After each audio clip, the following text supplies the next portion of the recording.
Hello and welcome to another episode of the Synergen Leadership Podcast. My name's Julian, CEO and co-founder of Synergen Group. And in today's episode, I speak with Elaine Jobson. And Elaine is the CEO of Jets Fitness. And I personally found this episode particularly interesting for two main reasons. The first is Elaine shares how the strategy that Jets Fitness follow is very much aligned to Maslow's hierarchy of needs, which I thought was a really interesting topic, and we explore that in a bit of detail. And Elaine shares a pretty powerful story about her experience in that area. And the second is the importance that Elaine puts on her leaders investing in themselves. And I think that's important for every leader to think about how they can best invest in themselves to, increase their skill set, increase their capability. So happy listening. Once again, would love to hear what you think. See you next time.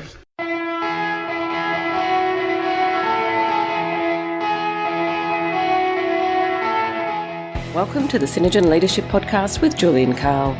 Julian speaks with leaders from around Australia to bring you their leadership story and share their insights about being a leader. To further help you build your leadership capability, Julian shares his own insights about leadership and the tools and techniques he uses as a leader. Well, welcome, Elaine, to the Synergen Leadership Podcast. Really appreciate you taking the time to be a part of it. So that the listeners have some context, can you share a little bit about who you are and the position you hold in the company where you work, please? Yeah, sure. So my name's Elaine Jobson. I'm the CEO of Jets Fitness, based here in Australia. Are you able to share an interesting fact that the listeners may not know about Jets Fitness? So Jets Fitness, probably the interesting fact is that we were founded by a guy called Brendan Levinson, and Brendan was a local boy based here on the Sunshine Coast, and he was a surfer dude, personal trainer. And just came up with this great concept of being able to members attending a gym that didn't have contracts in place and was really convenient and low cost, so more people could access it. So most people think we're some kind of international big brand that's come across, but no, we were an absolute startup business of a local lad 10 years ago. Right. And is he still actively involved in the business? Yeah, well, in a way. So Brendan owned the business for 10 years, and we were actually only sold to private equity last year.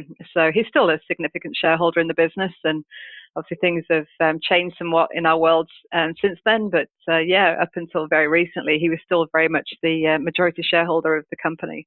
But now we still see him from time to time. He still pops in, and we have beers and keep in touch. But he's moved on to do other projects at the minute. So I'd like to take you back to the beginning of your leadership journey. Are you able to share with the listeners the very first leadership role you had and what was sort of involved in that? Yeah, when I think back to where my leadership journey started, I'm thinking quite way back because I've been in the fitness industry now for 25 years, I think it is this year. So it's been a long, long journey. And I guess as many people do, you just kind of fall into a leadership role. You're not even kind of conscious of taking that position on until you're in it. And my first pure leadership role would have been as a sales manager in a gym. So I very much worked my way up through our industry, all the way from the grassroots. And, the first job that I had to have responsibilities over others was in a membership sales role. So working for a gym in the UK. Actually, we didn't even really have a fitness industry back then. It was just gyms were just independent owned gyms. There weren't really the big names like Fitness First and 24-hour gym. They were just very much independently owned. So I loved selling memberships myself. I was really good at it, and before I knew it, I was leading a team of people to do that. So it was in a very much a sales environment that I started my own leadership journey. And I'm always curious about people's learnings from their first leadership role. What were some of the biggest learnings that you had? When I think back to when I was first started in that leadership role, I made ridiculous amounts of mistakes. It was just, there were so many things. I mean, I literally learned how to do leadership on the job, and it was only really later that I actually got the opportunity to be trained in the skill, to actually attend, training facilities and seminars and conferences and understand this is a real thing.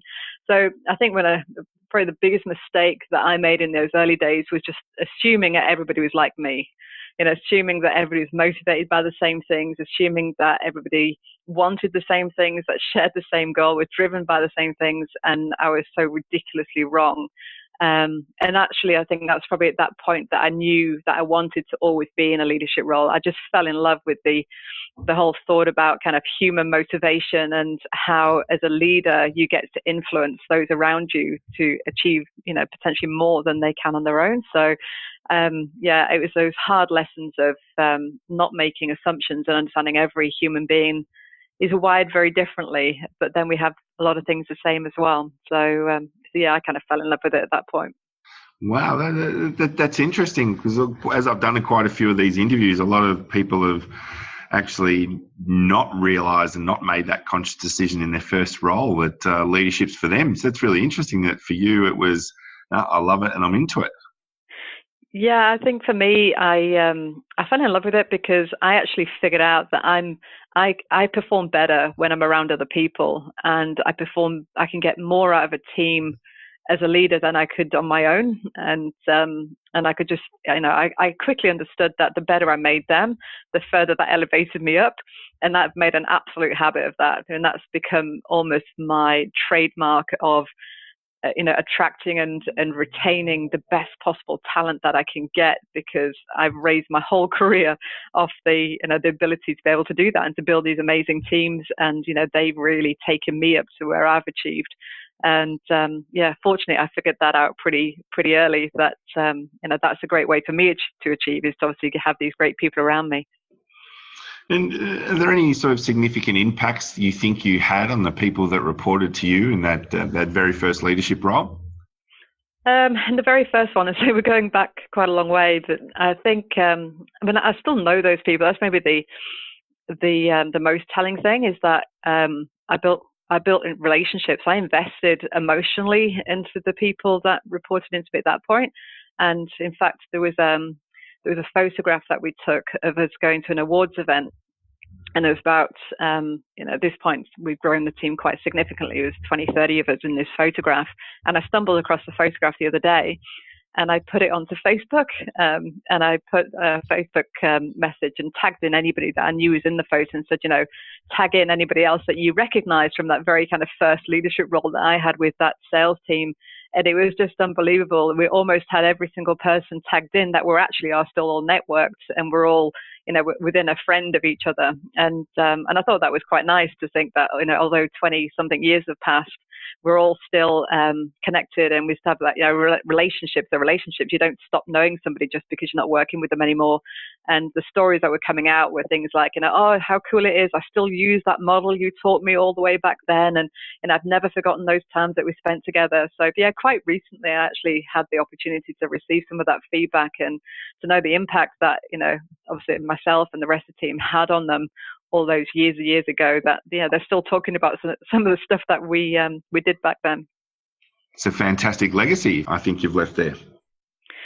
Yeah, well, I say maybe it's something as a leader we don't appreciate, or we underestimate the impact that we do have on those that that we lead, and that it's a huge responsibility. It's people's lives that we are involved in. It's not just about coming to work and then going home. It's I always talk about you employ the whole person, the whole human. I often talk about humans here.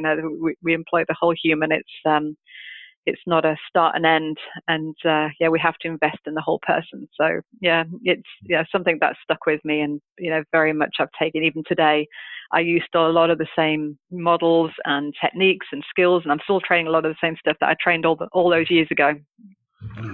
And how long were you in that role? I think I was in that role for about 5 or 6 years. But as I say, within that one company, we grew. Actually, when I first started in that company, we only had 3 gyms, and when I left, we had 30. Oh. So my role kind of grew with the company. I was really fortunate to be in with quite a startup, with a guy who's an entrepreneur who just started up with a couple of gyms, and we grew it quite quickly and significantly. And then floated on the small stock market in the UK. And then I went off to work for a bigger brand. Well, I say bigger, they had 40 clubs instead of 30, and that was based in London. So I went off to actually work for Fitness First, which may be a brand you've heard of. Yes. So why did you decide to move to Fitness First? Oh, that was easy. It was because the company that I was working for, the previous one, was kind of still in my homeland. It was where I'd grown up, and it was dare I say, quite a miserable city in the north of England.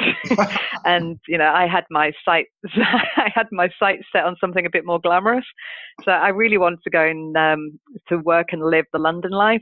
And the opportunity came up for me to go and work for this kind of startup company. I say startup, it had 30, 40 clubs by that point, but big ambitions and was growing at a very quick rate. So an opportunity came up for me to go and move to London and to live in the smoke and to be able to have that lifestyle. So that's, and obviously, more money was offered and better terms and all the rest of it. And I just saw a huge opportunity for me to be able to grow in this new business. So yeah, that's why I upped and left. And I've always been career driven and wanting to achieve. So it wasn't a difficult decision for me. And I loved it. I loved the London life. And what was the role that you actually moved into? Was it still in sales? Yeah, it was actually. Yeah. So that was going on to like a regional sales manager still in the fitness industry. So, Fitness First started up, and so it was a really successful concept. So we were opening a gym every 4 days across the world. And for about, I think it was about another 5 years, I worked leading the regional sales manager, as regional sales manager in London, managing a sales team of, we probably had about 80 to 100 people in our sales team. But it was an interesting role. The very first day that I rocked up for that role, I came into an office and I asked all the sales managers of the gyms to come and meet me. And they walked into the office and they were in like ripped jeans and casual t-shirts. There was no uniform wearing. And even two of them walked in with these great big buckets of Kentucky Fried Chicken and sat down at the table and kind of put their feet up on the table. I'm thinking, oh my goodness, I'm supposed to convert this lot into a professional sales team. And, they just obviously had not had any real leadership or guidance before that. So we had some work to do. I had my work cut out, shaping up that team. And so I started where I stood, but we built a phenomenal sales team down there. We were by far the most successful region in the country at that point. And that gave me a brilliant platform to be able to go on to even bigger and better roles in that company. I can imagine the marketing spin of a sales manager with Kentucky Fried Chicken. Oh yeah, it wasn't great, and having smoke breaks and all the rest of it. They weren't particularly a shining example of fitness, that's for sure. Do you think you found it easier to move into that role because you'd had the previous leadership role? Yeah, without a doubt. I guess I really like the sales environment because it's so black and white. Your results are up there for everybody to see. And because your results as a sales manager are coming off it's a leadership reward system. The better lead you are, the better your results for your team are. So, it's not difficult to go and get a job, when you can showcase your results so plainly for everybody to see. It's quite easy. And everybody's obviously always looking for great salespeople. Especially back then, our industry was very sales driven. We're in very much a growth phase. And, I'm actually thoroughly grateful for all of that because, all of my leadership skills have come off the back of being in an environment where, you have to have your people, which is a high pressured environment. It's not easy to be in a sales role. So you're responsible for them feeling good about themselves, being motivated, dealing with failure on a daily basis, being able to goal set them, to have goals that are meaningful back to them personally as well for the company. And I was really fortunate. I had some great mentors around me at that point and some really good teachers that were able to give me some hard skills on how to motivate people and how to we call it managing high performance teams. And that was just an amazing time in my career of getting some very hard skills on how to do that. Were there any significant successes which stand out for you in terms of your leadership during that time? Well, I think back to, the ones I remember. I was actually in that role when 9/11 hit, and I was in one of the gyms at the time in the middle of London. And obviously at that point, we didn't know what was going to happen. There was, talk that the planes were on the way to London as well. They're going to hit Canary Wharf. I wasn't particularly very far away from that. So it was a very nerve-wracking time. And I think for the whole city, when 9/11 happened, this turmoil started, and obviously anxiety levels built. And I was responsible for a huge team of people. I had to keep motivated and keep focused. But, all of this is happening around us at that point. So, the thing that was kind of stuck out in my mind is that, it was probably reflective actually of the mood in the city as well. But, within my own team is leading them through that point of history of channeling that what was potentially quite negative into something more positive, that, you have to live for the moment and you have to live the best quality life that you can. And we're in such a powerful product that we have with fitness that we're able to help people achieve that. There's no point in being fit in 10 years' time. You want to enjoy the quality of your life right now. And really by taking that message and almost encouraging them to get out into the city of London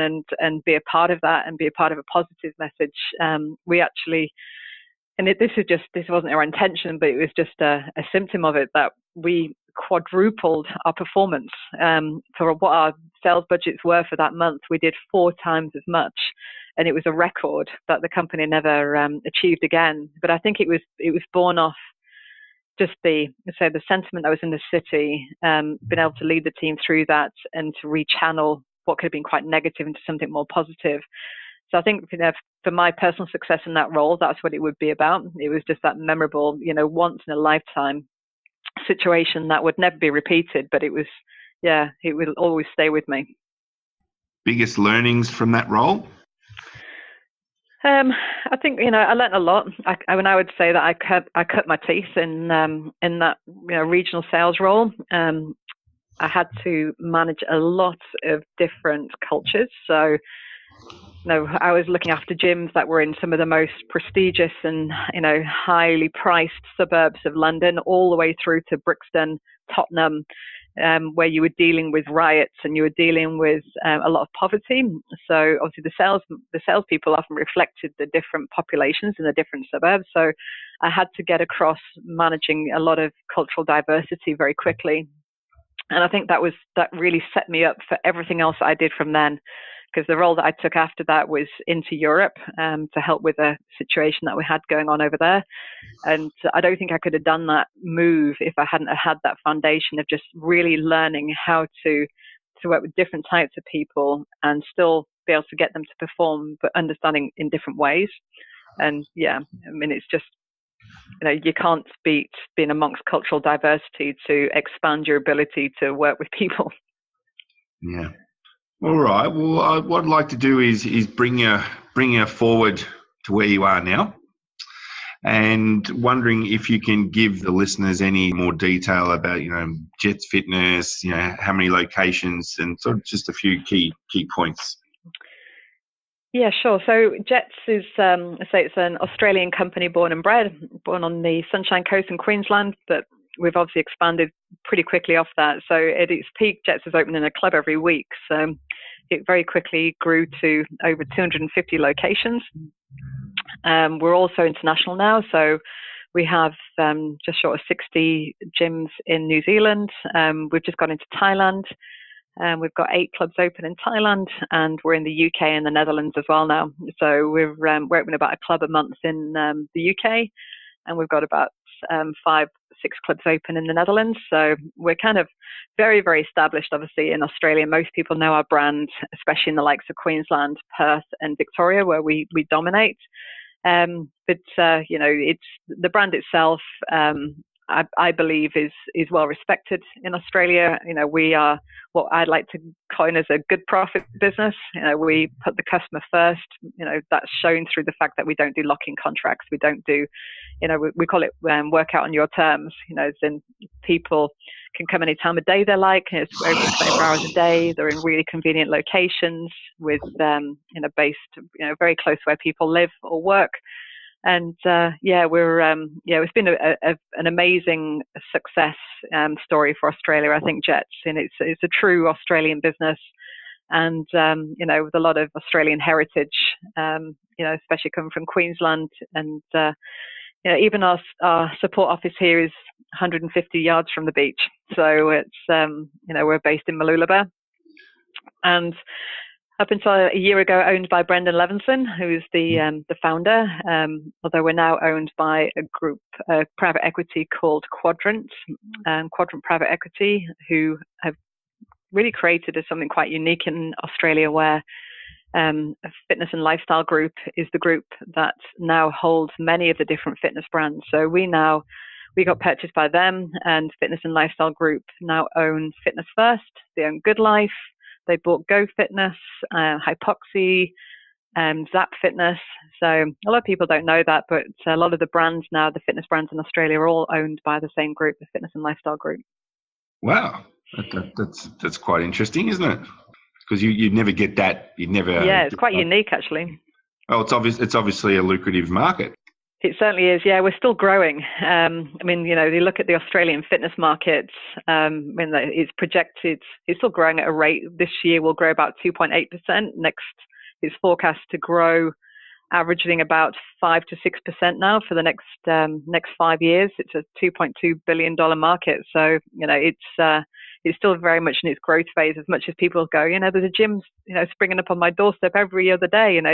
It feels like that, because obviously you see them in prominent places. But the fitness market actually in Australia is still growing, because the penetration into the population is still growing. So at the moment, it's about 13% of the Australian population are a member of a gym.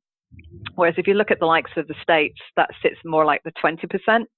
So we've still got a long way to go before we have the penetration into the actual population. And that obviously means more gyms are going to open. So yeah, it's a really exciting time for us in our industry right now. And in terms of your role, how would you describe what you do? Well, obviously, as a CEO, in charge of everything, responsible for everything. So I've been at Jets now for just over 5 years, and when I joined the company Brendan brought me in because I think he recognized that as much as he'd had this phenomenal growth for the first 5 years, it was starting to stagnate. And the company was going from being a kind of almost fledgling startup to being something that was more mature. And I guess, my reputation in the industry, my skill sets is very much working in competitive markets. So this is where I prefer to play.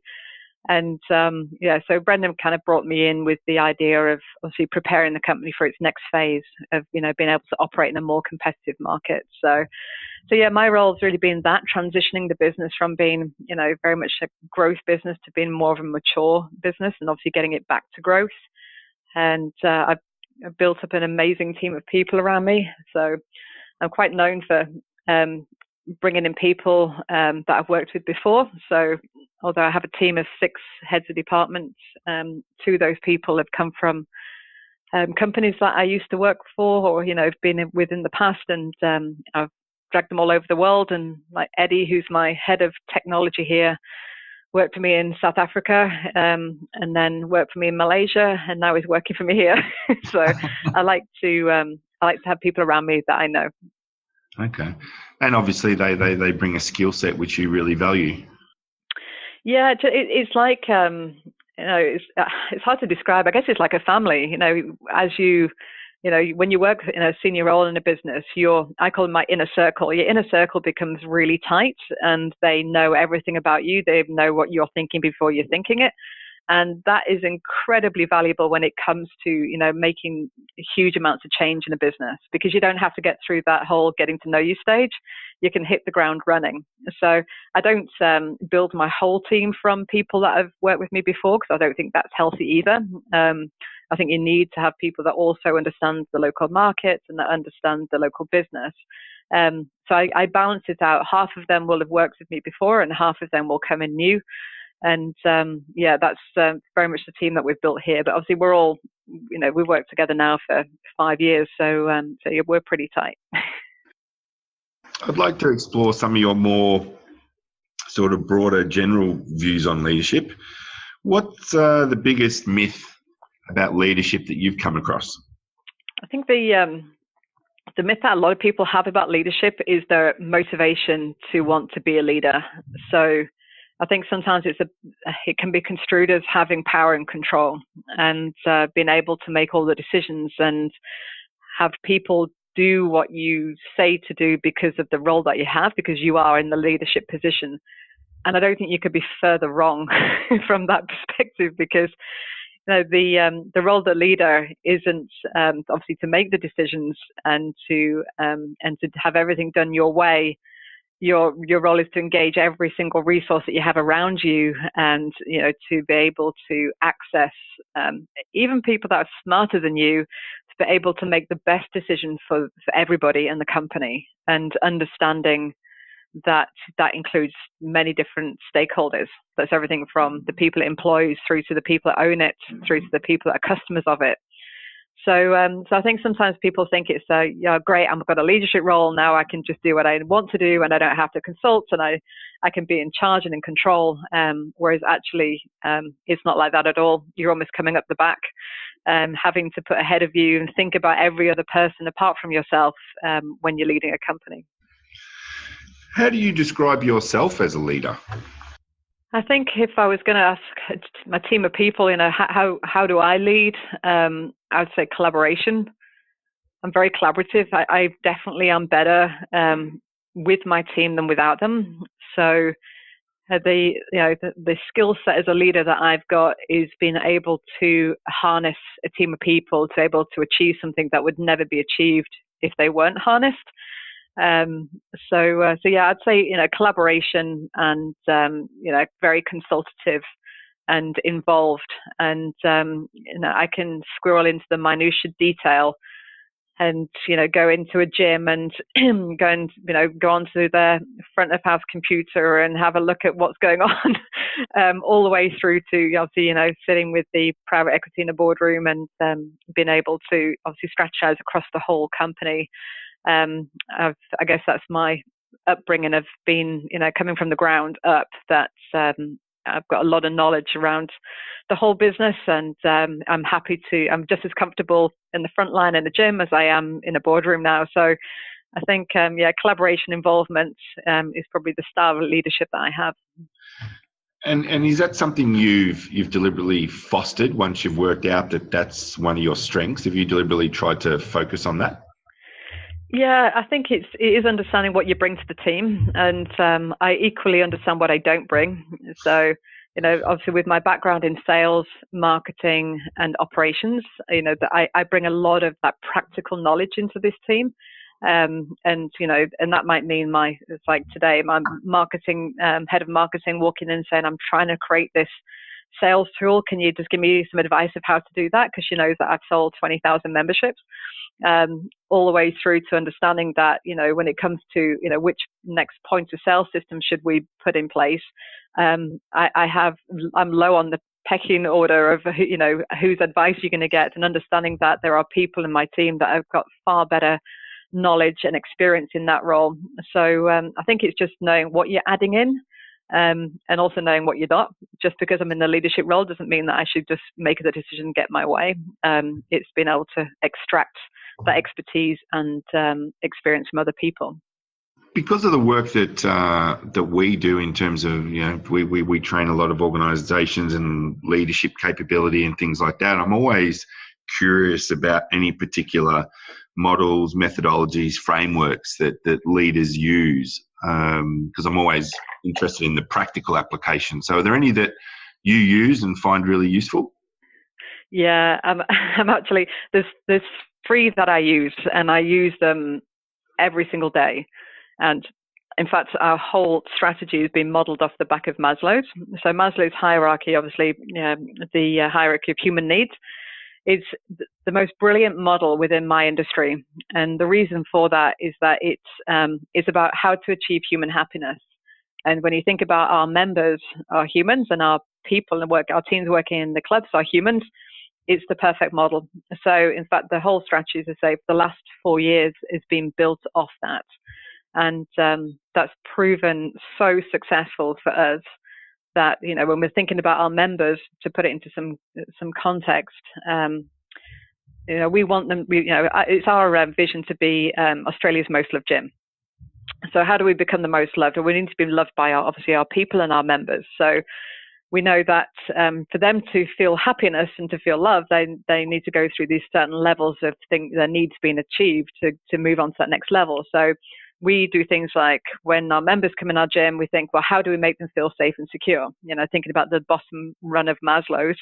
So we know that they need to be inducted properly. They need to be shown how to use things. They need to be explained, how the door access tag works. So we actually build a strategy about how to help members achieve safety and security, and we do the same for our teams. So for our people, you'd say, what makes them feel safe and secure in their role? Well, having a proper job description, having identified expectations of what's expected of them in their role, having a uniform on day one makes them feel more comfortable in their role. So we have this all documented out. So strategically, we actually apply Maslow's into our company on a daily basis, where we are assessing ourselves against completing and achieving all these levels of needs, so that we can move people up human happiness levels. So it's that's a live example of what we use. And then probably the other ones I use are, we call it the culture performance matrix. So plotting our teams against metrics at the left of where they fit with us cultural and values and attitudinal, versus how they perform for us, and having the 4 quadrants. And then so we do this on a quarterly basis with our teams, and understanding what we need to do with each individual to obviously move them to what we'd call top right-hand box, where they're an amazing cultural fit and amazing values and attitude, and also performing optimally. So there's the 2, and then situational leadership is the third one, which is something we apply. And so we call it giving our people what they need when they need it. So what should the style of leadership be in their first 90 days? We're very directing and telling them what to do, and they don't need high motivation because they're super excited that they got the job, and then moving them through and say, okay, well, they've gone through that now, they need to be having more of a coaching relationship with you than a supporting, and then a delegating. So these are very live tools in our business that we utilize pretty much every day. So those would be the 3 go-to that any of my team would be able to sit down and take you through how they'd actually plotted their teams out on those kind of metrics. And Maslow's been the biggest, because we actually strategize the whole company off that one. That's really interesting. I've never heard that done that way. Is that something you brought to the business? Yeah, it's something actually with the Maslow's. It's something I came across when I was working in South Africa. Because as you can probably imagine, in a country like South Africa, Maslow's is a real thing.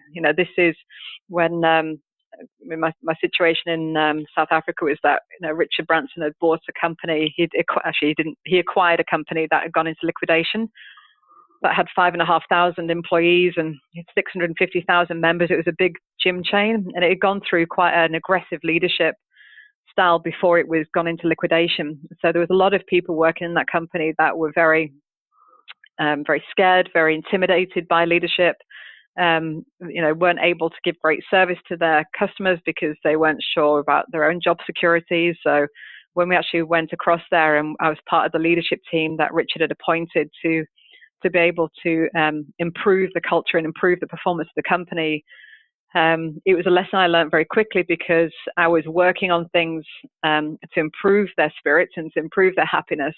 That wasn't working. I was implementing strategies that were having no effect. And it was only actually when I went into the gyms themselves and spent some time on the floor with the team that I learned why they weren't having an effect. And it was because we hadn't taken care of their basic Maslow's. We hadn't made them feel safe and secure. So, for example, in South Africa, as you can probably imagine, the public health service is non-existent. So the hospitals are pretty horrendous there. And, normally there would be something called a medical aid in place. A company would provide medical aid to their people, but this wasn't in place in this company. So the staff couldn't access that kind of care.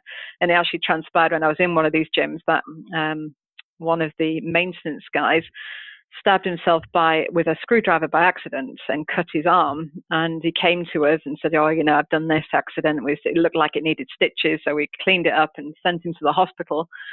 And I went back into the gym a couple of days later to see how he was, and he wasn't there. And I spoke to the manager and said, well, where's he gone? And she said, I don't know. I haven't seen him since. So we eventually tracked him down, and we came across him at the hospital.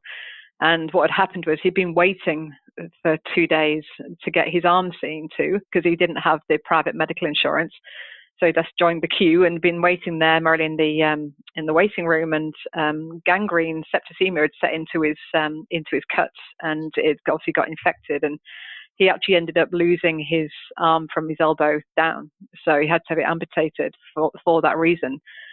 And as you can probably imagine, I was pretty devastated because, it was on my shift, and, I could have done something about that. And I had no knowledge that that's what the situation was in the country at that point. And obviously come in as a Brit, not fully understanding how bad the situation was with the healthcare. So that was a massive lesson for me that, how can these people possibly be motivated by having a free meal voucher as a reward if they can't even feel safe that they're going to get the proper care if they become ill or their families become ill. So that was something that we put in pretty much straight away, that we put in free medical care for all of our people. And as soon as we started to do those things, everything else took traction, and the levels of the culture and the motivation and everything started to lift. And so that's why I've always used now Maslow's as that to remind me that, it doesn't matter how great your foosball table is, or, giving somebody their birthday off, if they don't feel secure in having a job or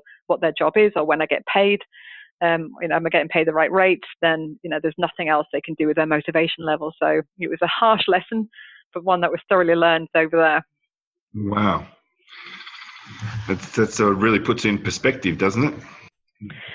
Yeah, it certainly did. And actually, when that was, it was a 4 year. I was there for 5 years, and that's a strategy that we put in for over 4 years. And at the end of the 4th year, we were entering the BRW Great Place to Work. It was actually the Deloitte back then, the Deloitte Great Place to Work, and we actually ended up winning it. So we went from, I think, what was literally the most hated company, because obviously the previous leadership, we were, any leader that came in were all hated. They were very suspicious of us, to, I think, taking out the top award for the largest company, greatest place to work was a massive accolade to actually getting it right, and being strategic about culture, which I don't think people sometimes are. They think it's a bit of an afterthought, but it's critical. Mm. And what would you say your biggest leadership challenge is right now? I think for me, I always I'm huge on succession now. I was really coached well by a leader that I had back in the day about succession. And succession shouldn't be about, I'm going to be leaving, who's going to take my job? It's all too late at that point. So I think the thing that I obsess of the most is where's this company's succession coming from? Not just for my role, but for all of the roles. We are obviously based on the Sunshine Coast, and we're a growing company. We're doing a lot of growth internationally. So where are those future leaders coming from? How can I bridge the gaps to get more leaders coming through? So I think that's my role, and that's my responsibility as a leader right now, is to plan and protect the future of this company, and to project obviously where it is going to be. But who's my leader going to be in Asia in 5 years' time? Who's my leader going to be in Europe in 5 years' time? And most importantly, who's going to take over from me eventually? So I think that's my challenge as we sit today. We've got a great company, and we've been very successful, and we've obviously got challenges in the market. It's a very competitive market, but we feel very strong on those things. So I think for us, it's making sure we take the time to plan out the future and to mitigate any risks to losing any of the things that we've already built. So yeah, long range planning, I think, is the biggest challenge that I've got at the moment. How do you measure your success as a leader? I think for a leader to measure success, it has to come from those that you lead. It's certainly not financial. I think it's the success is how successful I can make everybody else around me. Now, if you spoke to my team, they would say that I had an obsession with them, as in, I have my team. They have to invest 10% of their annual earnings back into themselves. and that's their money, not my money. Because I say I want them to grow and to be more successful. So I guess the best way for me to measure my own success is how successful they become, and how they're able to translate that into the people that they're leading. So when I feel that's good, and I can see that working, and I can see that growth coming through, then I feel good about that, and I think that's how I would judge my success. Now, of course, I have responsibilities for our private equity and our shareholders. So, of course, the continued success and development of JETS and our international expansion, I think, is a big part of that. And we were the innovators of the industry. We were the first ones to go out with a no contract 24-hour concept. So, going into the future, we'd like to innovate again and to always be the leaders when it comes to shaking up the industry and giving everybody else something to think about. So yeah, we're working on a few projects at the moment like that, but yeah, that would be a great way to succeed as well. I'm always curious about how people or leaders build capability. You mentioned then that you expect them to invest in themselves. Are you able to shed a little bit more light on that? Yeah, sure. So obviously, as a company, we invest as well, but I think it's critical that they spend their own money. So I actually had a guy that I worked for called Terry Q, who was he was the global sales director of Fitness First, and I reported into him. And I actually sought him out. I wanted to report into this guy because he just had this habit of developing these most amazing superstars. Like the best people in the company were coming out of his team. And I wanted to kind of infiltrate that and understand what is it he's doing. Anyway, I managed to get the role and to report into him. And the first thing he does is we sat down and went through this expectations exercise. And he told me at that point, no, I expect you to invest 10% of your income back into yourself, and we're going to set up a bank account, and I'm going to hold you accountable to this. And I have to say, my 26-year-old self was quite devastated at the thought that I couldn't spend my money on my car or my house or my holidays, but having to invest into learning and development. I was like, well, isn't that what the company should pay for? Surely that's not what I pay for. And he said, you will learn more, you will listen more, you will pay more attention if it's your dollars that you're using to invest in yourself. So I was kind of reluctantly made to do this, and it actually became a habit where, every year I was funneling in obviously $20,000-$30,000 potentially, of value back into myself, and how exponentially I grew against perhaps other peers in my career. That I was able, I attended numerous Tony Robbins conferences. I actually did Zig Ziglar when he was around. I went to Jim Collins, Stephen Covey. I did his training course with the man himself. I would have never have done any of that if I'd been relying on the budget given to me by my company. So all of these things have made me into the leader I am now, and I'm obviously got the fruits of that labor.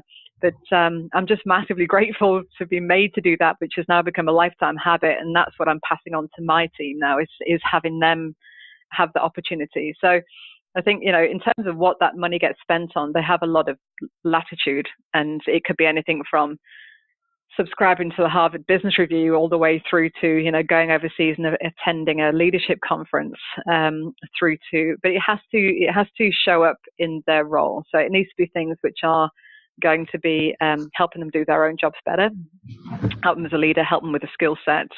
But yeah, in fact, only today I was going through this with our COO and, discussing where he's going to potentially spend his money this year and what things he wants to achieve from a development point of view. But that's my job, is to hold them accountable for growing and developing and becoming better. If they invest 100% every year, they're going to be 1,000% better in 10 years' time. If they don't invest anything and don't do any training or improve, then they'll just be doing the same year over and over. So it's critical. That's my job. And how do you find people that don't know you when you go to them with that idea? How do people respond? They probably think I'm nuts. So I think they how they respond. Well, I've obviously had team members come in and perhaps people are more used to it now because I've become known for it. But if you're not going to agree to that because it's one of my expectations, it's unlikely that I'm going to be investing too many company dollars, because I think if somebody's not prepared to invest their own income into their own development. It doesn't have to be a huge amount, but they need to put their money where their mouth is. Why should the company? So that would probably be my expectation. But generally when it gets to my team, the understanding is there, and they understand the benefit that it's going to give them. And people that have worked with me have accelerated their own careers off the back of being able to be that disciplined about investing in themselves. So I think the results are there to speak to themselves. That's what I like to think. But I don't know. Maybe they just think I'm a bit nuts and barking mad. One of the things I'm always curious about is how people network. In my experience, a lot of leaders don't necessarily put a focus on it. So I'm always curious how people approach it. So how do you go about networking? Yeah, I'm a pretty natural networker. I do love to spend time with other people. So the challenge that I've got with my networking is that being based on the Sunshine Coast, we're a national or an international business. We don't actually do a lot of business on the Sunshine Coast ourselves. So my networking needs to be more international than it is local. Although I do a lot of activity on the Sunshine Coast to support that. So I sit on the board for the Sunshine Coast Innovation Committee, and that's just part of the way that we give back to our local community. And I attend the Sunshine Coast Business Women's Network. Actually won the Outstanding Businesswoman of the Year last year, and that's been a brilliant networking opportunity locally, just to get to know their members and to attend a lot of their events. But from a Jets business perspective, I spend a lot of time overseas. So attending, the different conferences and conventions that come with our industry. As you can probably imagine, after 25 years of working in many different countries, my network's pretty vast in our industry. So I just like to keep in touch and to keep FaceTime with those really important people that, set the trends for our industry, and always have interesting debates and conversations. So, but you have to be conscious of that. That doesn't happen by accident. You have to be strategic in keeping your network live and investing back into it, and participating and contributing. It's not just about taking. I think that's where networking can sometimes go wrong. People are going to go into a conversation expecting to get something from it, whereas I tend to go into those conversations thinking, well, what can I give? What can I help to contribute and make their situation better? And that's the rules of karma. It comes back to you eventually, but it's building relationships and investing and contributing where you can. So thinking about the future, what does the future hold for you? Are there any specific career goals you're looking to hit? Is there anything that stands out for you? Yeah, I think we are still very excited about what's going on in our industry. So, very much at Jets and very much excited about our future here. I'll always look to expand myself as a person. So I'm kind of writing a book at the moment that, it's just really about, my book is going to be about, how to build a most loved company, taking all of the learnings, especially my time in South Africa, and how we took that company from being bankrupt to becoming, one of the best companies to work for in the country, and how that's translating to other companies that I've worked for, and how to use company culture and customer service to build a most loved company. So that's something which has become a goal of mine, to get that done and to get it out. And then, beyond that, my sales background has made me a compulsive goal setter, which, it's all about experiences for me. Travel, I've always wanted to go and spend time in Canada, and it's never really come across me as an opportunity. So I've just come back from Canada, and just making sure I, split my my goals, not just across career goals, which is very tempting, but, to make sure that includes family and experiences with the family as well. So still plenty to go at, and very much still in the throes of Jets, and our international expansion's a huge opportunity for us at the minute. So I was doing an interview for the podcast with someone, and one of the observations they made with the executives, that when they get to that very high level of large organisations, the way they view their own development changes and their own development needs. So they're less likely, his perspective was, they're less likely to go on a course, and they're more likely to try to seek development elsewhere. How do you develop or continue to develop yourself? Yeah, it's a good question. Well, obviously, because I put so much emphasis on it from my team, I have to lead from the front with that stuff. So, and I always think, as a leader, the minute that they know more than me, that I can't teach them anything, I'm irrelevant, because that's my job. It's always to be able to challenge them and to have something I can teach. So the only way I can keep teaching, especially as 5-6 years of leading the same team and of 10 years of some of them, is I have to be so conscious of my learning. So, where do I get my learning from? Everywhere. I'm a compulsive learner. So, the usual books, but not any old books. I think over the years, I've also learned to be particular about, which books I read and what I take on board, and, putting quality in as opposed to volume, which is probably what I used to do. I'm a TED Talk addict. So every breakfast, and I start a TED Talk and finish it in the car on the way to work. That's a routine I've always had. Obviously being across what's happening in our industry. So I'm attached to numerous blogs, been able to keep educated on what's happening, because as I say, our industry is so rapidly changing at the moment. So there's almost every week there's something new happening. And I love courses. I love having that out time of being able to completely immerse yourself into a learning environment, and also at conventions.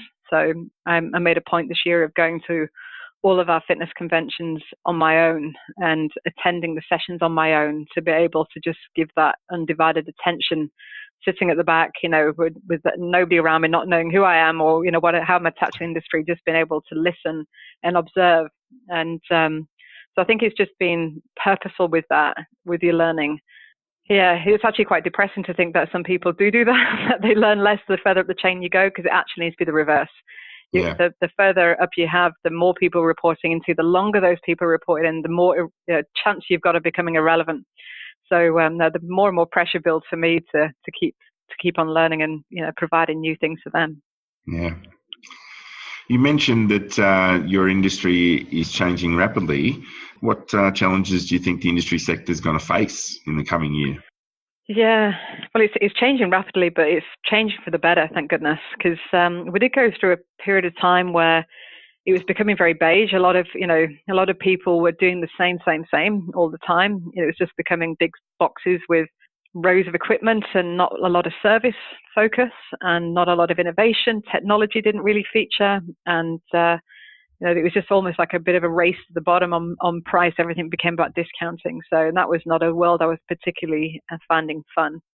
So now that we've actually had something exciting happen in our industry, so we've got what we call the arrival of the boutique fitness. So all these small concepts that are offering almost team-led training has really revolutionized our industry and woken up its eyes to the fact that it's not all about having the most glamorous facilities or the best equipment. It's actually about the human interaction when it comes to having a workout. People want to be motivated and encouraged and don't necessarily want to have to think about what they're doing. They just want to follow somebody. And that's why obviously personal training is so successful. But PTs only one-on-one or one-on-two. So what's been very successful is, having customers and members being able to enjoy fitness, being led by an expert on a bigger scale in a less glamorous facility, and people are paying more for that. So this whole discounting culture is coming to an end, and it's all about adding value back into the customer, giving them an experience and a service and getting the result. That's why people pay us, is to come to the club and get a result. So I feel it's actually refound itself from the early days where it was all about that, kind of lost its way for a while, and I think it's actually getting back to the right things. So yeah, we're really excited about that, and that's a huge opportunity for us at Jets. Okay. So as we come close to the end, are there any leaders that you look up to or that inspire you? I think this, I hope they're not cliche, but having spent time with Richard Branson, it's hard to not have him there. There's so much that I learned from him myself, and this whole, he was really the one that taught me about the happy people, happy customer, which would have been something that people would see probably posted on LinkedIn and Facebook quite a bit. But it's true. And it's not something that I had strategically done before, where I've understood to make my customers happier, I'm actually going to elevate my people's happiness. So that was career changing for me, and being able to build strategies with him and how to do that, was an absolute revelation. So he would be there, and obviously, just from a personal values perspective, he is one of the few leaders that has been consistent and has shown, and pretty much scandal-free for the many, many decades that he's been in a very public eye roles, and has managed to make many, many companies successful. Off this basic formula of giving the customer a better deal. So he would be one. And then I think having been in South Africa and seeing the challenges that country had, and how it got led out of that grim time of apartheid, Nelson Mandela would probably be the other one. A very kind of different leader, very quiet and humble leader, but just to show what can be done with humility and humbleness. And I think that's something that the world of leadership could do with more of, especially right now. And where can people find out more about you and about Jets? Well, for me, you can visit my blog. I've got a blog called culturehacker.com.au, where I just blog about different things we do at Jets, and what we've done especially on culture, and how we do some of these people initiatives that we've been talking about. So that's where they can find me, or on LinkedIn, of course. And then for Jets, obviously we've got our Jets websites, but we actually hold culture days here. So if any of the businesses in the area want to come and understand what we do, obviously we're on the top 25 best companies to work for at Jets as well. It's a goal for us here. So companies come down and actually spend some time with us. We take them through all our initiatives and how we strategize culture, and how to become the great place to work, and to be a most loved brand. So we believe in sharing that information, and the more companies that can get better, we believe elevates us all. So people are more than welcome to get in touch through my blog or through my website. And if they want to come down and see more of what we do, they're very welcome to. Any last words on leadership? I think with leadership, we're going through a really interesting time in the world of leadership, where two very different styles have been demonstrated. So I think this is a time for leaders that are maybe more humble and with a lot of humility, is to become perhaps a bit more outspoken, and to make sure that each style is being represented. But it's for the great leaders out there not to tolerate when they see something wrong, but to make sure they voice it, and to make sure that leadership is coming from a place of great values and integrity. And we just need to keep banging that drum.